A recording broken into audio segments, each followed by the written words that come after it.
लेकर मध्य प्रदेश तक हड़कंप मचा हुआ है। मोदी ब्रिगेड के दो मुख्यमंत्री योगी आदित्यनाथ और मोहन यादव ने अवैध धर्मांतरण करने वाले, हिंदू लड़कियों को प्रेम जाल में फंसाने वाले, तस्करी और अवैध कब्जे का बड़ा सिंडिकेट चलाने वाले छांगुर सिंडिकेट, छांगुर गैंग और मछली ब्रिगेड की सल्तनत को हिलाकर रख दिया है। बुलडोजर से लेकर सिंडिकेट से जुड़े हर शख्स पर शिकंजा कसा जा रहा है। आज की स्पेशल रिपोर्ट में आपको पहले हम छांगुर के सियासी सिंडिकेट पर चले योगी के एक्शन को दिखाएंगे, फिर आपको योगी के बुलडोजर की गूंज कैसे मध्य प्रदेश में मछली ब्रिगेड की सल्तनत को तहस नहस कर रही है उसकी कहानी दिखाएंगे। क्योंकि छांगुर सिंडिकेट की तरह ही भोपाल का नामचीन मछली ब्रिगेड भी हिंदू लड़कियों के लिए अभिशाप बना हुआ था। इनके अत्याचारों की कहानी आप सुनेंगे तो दंग रह जाएंगे। लेकिन अब सर्जरी भी हो रही है और मुकम्मल इलाज भी हो रहा है। खास बात ये कि जिस अंदाज में इलाज हो रहा है वो इनके सताए हुए लोगों को सुकून दे रहा है। छांगुर सिंडिकेट की पीड़िता अनामिका सिंह, जिसे जोया खान बना दिया गया, उसकी शिकायत पर योगी प्रशासन का जबरदस्त एक्शन शुरू हो चुका है। 2 दिन पहले ही उत्तर प्रदेश के कुशीनगर की रहने वाली अनामिका ने आरोप लगाया था कि जब वो 18 साल की थी तब उसकी जिंदगी में समाजवादी पार्टी के 2 नेता बबलू खान और नौशाद खान शैतान बनकर आए और उसकी जिंदगी को जहन्नुम बना दिया। साल 2017 से साल 2025 तक अनामिका ने जो अत्याचार सहे उसे सुनकर किसी की भी रूह कांप जाएगी। मैं कॉलेज टाइम पे बबलू खान और रफी खान से मिली। फंक्शन था कॉलेज पे, वहाँ पे वो लोग मिले। वहाँ से मिलने के बाद से वो अपने घर लेके गए। उस दिन तक रखे, मेरे साथ बहुत दुष्कर्म किए, शारीरिक शोषण किए, जबरन। उसके बाद से अपने दोस्त से मिलवाया, नौशाद खान। ये नौशाद खान है? ये नौशाद खान है। इनके साथ निकाह करवाए, ले जाके छांगुर बाबा के मजार पे उतरौला। उसके बाद से वहाँ पे ये लेके मुझे मुंबई गया नौशाद खान। वहाँ से लेके जाने के बाद से उसका मन भर गया, तो फिर ये मुझे यहाँ उनके यहाँ रखा नौकरी के तौर पे। आलमगीर है जो छांगुर गैंग का सदस्य बताया जा रहा है। आलमगीर अंसारी है, मतलब इनका लड़का भी है, इनका मैनेजर भी है। वहाँ पे ऑफिस पे रहते थे लोग सब। मुंबई में? नहीं, अपने तमकुही राज में। वहाँ पे बंधक बना के रखे थे लोग। फोन नहीं मिलता था, मैं कुछ कर नहीं पाती थी। ये जाली नोट में सब लोग पकड़े गए थे, गिरफ्तार हुए थे लोग, जेल भी गए थे लोग गैंगस्टर में। विश्व हिंदू रक्षा परिषद के मंच से अनामिका सिंह और जोया खान ने मीडिया के कैमरों के सामने छांगुर सिंडिकेट के सियासी कनेक्शन की पोल खोली थी। बताया था कि कैसे अखिलेश की समाजवादी पार्टी के नेता बबलू खान और रफी खान और नौशाद खान उर्फ नाटा ने उसकी जिंदगी को छांगुर के साथ मिलकर जहन्नुम बना दिया। छांगुर के सिंडिकेट पर योगी के लगातार एक्शन के बाद अनामिका को हिम्मत मिली और विश्व हिंदू रक्षा परिषद की मदद से समाजवादी पार्टी के इन नेताओं पर पुलिस ने एफआईआर दर्ज कर ली। एफआईआर में समाजवादी पार्टी के नेता रफी खान और बबलू खान और नौशाद खान और नाटा बाबा के अलावा छांगुर, उसकी राइट हैंड नसरीन और नसरीन का पति जमालुद्दीन का नाम भी शामिल है। उत्तर प्रदेश में अवैध धर्मांतरण मामले में गिरफ्तार जलालुद्दीन उर्फ छांगुर का कनेक्शन अब समाजवादी पार्टी के नेताओं से जुड़ता जा रहा है। दरअसल कुशीनगर में एक पीड़िता की शिकायत पर एफआईआर दर्ज हुई है और इस एफआईआर में जो पहले दो नाम हैं वो समाजवादी पार्टी के नेता के बताए जा रहे हैं। दावा ये किया जा रहा है कि जो रफी खान उर्फ बबलू पहला आरोपी है और दूसरा जो है नौशाद खान उर्फ नाटा नवाब, ये दोनों जो है समाजवादी पार्टी से जुड़े हुए हैं, उनके पदाधिकारी हैं। ऐसा दावा पीड़िता ने अपनी शिकायत में किया है और पुलिस ने जो एफआईआर दर्ज की है उसमें ये नाम दोनों दर्ज है।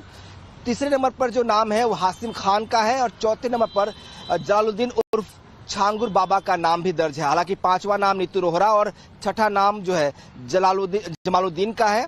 तो ये सभी गैंग जो है वो अवैध धर्मांतरण के आरोपी हैं। अनामिका के संगीन आरोप लगाने और एफआईआर में नाम आने के बाद हड़कंप मचा हुआ है। समाजवादी पार्टी के दोनों नेता रफीक खान उर्फ बबलू खान और नौशाद खान उर्फ नाटा बाबा की सांसें फूली हुई हैं। योगी के एक्शन का खौफ सताने लगा है। टाइम्स नाउ नवभारत की टीम कुशीनगर पहुंची। और समाजवादी पार्टी के इन दोनों ही नेताओं के घर पहुंचे, लेकिन दोनों ही नेता घर से गायब मिले। छांगुर गैंग का कनेक्शन कुशीनगर से भी जुड़ रहा है और जो पहला नाम आया है वो रफीक खान उर्फ बबलू खान का है, जो तुमकुही राज में रहते हैं। ये उनका आवास है, खान कॉम्प्लेक्स। यहाँ पर फिलहाल वो नहीं है। घर वालों का कहना है कि वो कहाँ है, इस बारे में कोई जानकारी नहीं है। दरअसल जो एफआईआर दर्ज हुई है उसमें इस बात का जिक्र किया गया है कि रफीक खान जो है उन्होंने ही इस जो पीड़िता है उसके साथ उसका शोषण किया और उसके बाद उसका जो है धर्म परिवर्तन कराया गया और उससे फिर दूसरे शख्स को जो है उसके साथ उसका निकाह कराया गया। एफआईआर में जो दूसरा नाम है वो नौशाद खान उर्फ नाटा बाबा का है और ये उनका आवास है, तमकुही राज में है ये कुशीनगर के। और यहाँ पे जो है देखिए जो है नौशाद खान का ये आवास है। इनके घर पे जिनकी माता है उनका कहना है कि जो तमाम आरोप लगाए गए हैं ये बेबुनियाद है। समाजवादी पार्टी के इन दोनों नेताओं का गायब होना योगी के एक्शन का खौफ है या फिर कुछ और, ये तो नहीं मालूम। लेकिन टाइम्स और नवभारत के कैमरे पर रफीक की बहन और नौशाद की मां ने अनामिका के आरोपों को बेबुनियाद बताया और कहा कि ये उनके खिलाफ साजिश है। आपको लगता है कि इस बार जो एफआईआर हुई है, पुलिस ने जो एफआईआर दर्ज किया, आखिर उनका नाम जो है क्यों डाला गया एफआईआर में?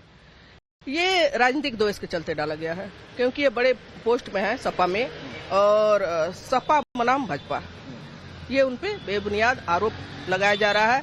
क्योंकि आजकल कुछ विशेष समुदाय के लोगों पर ये जहां भी थोड़ा ये उभर रहे हैं लोग, वहां दबाने की कोशिश किया जा रहा है। इसके बारे में हम कहेंगे जो भी आरोप लगा है बिल्कुल गलत लगा है, 100% गलत लगा है, क्योंकि उसमें कोई उन लोग का कसूर नहीं है।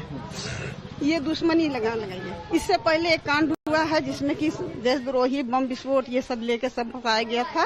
1 महीना जेल खट के आए लोग 10-12 आदमी, फिर वो लोग रिहा हो गए। अब अपने दुकानदारी कर रहे थे, फिर वो भी जेल से निकला है परवेज आलम, और जेल से निकलते के साथ फिर दोबारा मुकदमा 76 लगा के इन लोग को 8-10 आदमी को फंसा दिया गया। अनामिका ने जो आरोप लगाए हैं उन सभी आरोपों को रफीक खान और नौशाद खान का परिवार साजिश करार दे रहा है। हालांकि रफीक खान को पिछले साल भी पुलिस ने गिरफ्तार किया था, उसके ऊपर गैंगस्टर एक्ट भी लगाया गया था। इसके अलावा भी रफीक खान कई मामलों में आरोपी रहा है। नकली नोट चलाने के आरोप में भी रफीक की गिरफ्तारी हुई थी। वहीं नौशाद खान का पुलिस रिकॉर्ड भी खराब है। नौशाद पर आरोप है कि वो सोशल मीडिया पर हिंदू देवी देवताओं के खिलाफ अभद्र टिप्पणी करता रहता था। इसके अलावा अवैध असलहा मामले में उसे गिरफ्तार किया गया था, लेकिन इस बार जो आरोप हैं वो संगीन है। 2 ऐसे नाम हैं जिनको कहा जा रहा है कि समाजवादी पार्टी के नेता हैं, पहले भी इनके खिलाफ मामले दर्ज हुए, अरेस्टिंग भी पुलिस ने मामलों की है। तो जैसा अब ये है कि सीओ पटौना साहब के नेतृत्व में टीम गठित की गई है। जो भी लोग हैं एविडेंस के आधार पर, साक्ष्यों के आधार पर कार्रवाई कराई जाएगी और कहीं तक भी तार जुड़े हो, अगर लोग सम्मिलित है तो उन सब पर प्रॉपर कार्रवाई कराकर ऐसे गैंग्स को उचित ठिकाने तक पहुंचाया जाएगा। दरअसल कुशीनगर का तमकुही राज ऐसा इलाका है जहां छांगुर गैंग का नेटवर्क बहुत ज्यादा एक्टिव था। धर्मांतरण के सिंडिकेट में 11 आरोपी कुशीनगर के इसी तमकुही राज से हैं। अनामिका ने जिस इम्तियाज अंसारी का नाम लिया था वो तमकुही के इसी थाने में दीवान था। फिर जब मैं थाने पे एप्लीकेशन लेके गई तो इन लोग के मतलब वो में था सिपाही, एक पैसे दे के उसको इम्तियाज अंसारी उससे मतलब वो करके वो दड़ा धमका के भगा देता था वहाँ से। एप्लीकेशन वो नहीं करते थे तो कोई कार्रवाई नहीं हुई वहाँ पे। जी मैं बहुत परेशान हूँ, कोई कार्रवाई नहीं हुई वहाँ पे। मुझे न्याय चाहिए क्योंकि ये लोग बहुत अच्छे रहे, सबको मतलब गिरफ्तार करना चाहिए, क्योंकि बहुत लड़कियों के साथ, मेरे साथ ही नहीं 10,000 लड़कियों के साथ भी ये लोग ऐसे ही करते रहते हैं। जलालुद्दीन उर्फ छांगुर का नेटवर्क जो है वो उत्तर प्रदेश के कुशीनगर तक था। जो एफआईआर अब इस पूरे मामले में दर्ज हुई उसमें से 13 लोगों के खिलाफ एफआईआर है, 13 आरोपी हैं। उनमें से 11 जो है वो तमकुही राज, कुशीनगर का जो तहसील है तमकुही राज वहां के और उसके आसपास के ही है। एक जो आरोपी है वो इसी तमकुही राज थाने का दीवान भी है, जिसका नाम जो है वो जो है उसका नाम जो है इम्तियाज बताया जा रहा है। इम्तियाज खान जो है इसी थाने का रहने वाला है। बाकी जो 2 आरोपी हैं जिसमें एक खुद जलालुद्दीन उर्फ छांगुर है और दूसरा उसकी सहयोगी नसरीन रोहरा है। इसके अलावा बाकी जितने भी आरोपी हैं इसी इलाके के रहने वाले हैं और इसीलिए कहा जा रहा है कि उसका नेटवर्क जो है वो तमकुही राज इलाके तक पहुंचा हुआ था, कुशीनगर के इस इलाके पहुंचा हुआ था। दरअसल इलाका जो है वो बिहार और नेपाल से जुड़ा हुआ इलाका, बॉर्डर का एरिया है और इसलिए माना जा रहा है कि जो नेटवर्किंग थी उसकी वो इंडो नेपाल बॉर्डर के तमाम हिस्सों में थी और इसलिए यहाँ तक उसके जो गुर्गे थे, उनके गैंग के लोग थे वो सक्रिय थे। जो आरोपी इस पूरे मामले में बनाए गए उनके खिलाफ पहले से भी कई सारे मामले दर्ज हैं। माना जा रहा है कि कई खिलाफ उसमें गैंगस्टर एक्ट की कार्रवाई भी हुई है और इसीलिए जो शक है वो ज्यादा गहराता जा रहा है कि क्या ये ऐसे किसी नेटवर्क का हिस्सा थे, ऐसे किसी गिरोह का हिस्सा थे जो न सिर्फ अवैध धर्मांतरण बल्कि लव जिहाद जैसे मामलों में भी इन्वॉल्व थे।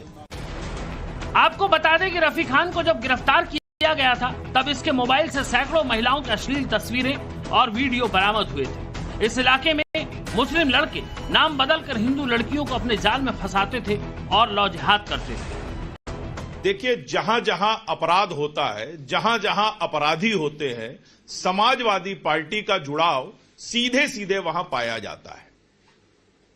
कुशीनगर में रेप और धर्मांतरण के मामले में समाजवादी पार्टी के 2 राष्ट्रीय स्तर के पदाधिकारियों के ऊपर केस दर्ज हुआ है और इसी मामले में छांगुर के ऊपर भी एफआईआर दर्ज हुई है। अब यह स्पष्ट हो चुका है कि समाजवादी पार्टी का छांगुर से सीधा सीधा कनेक्शन है।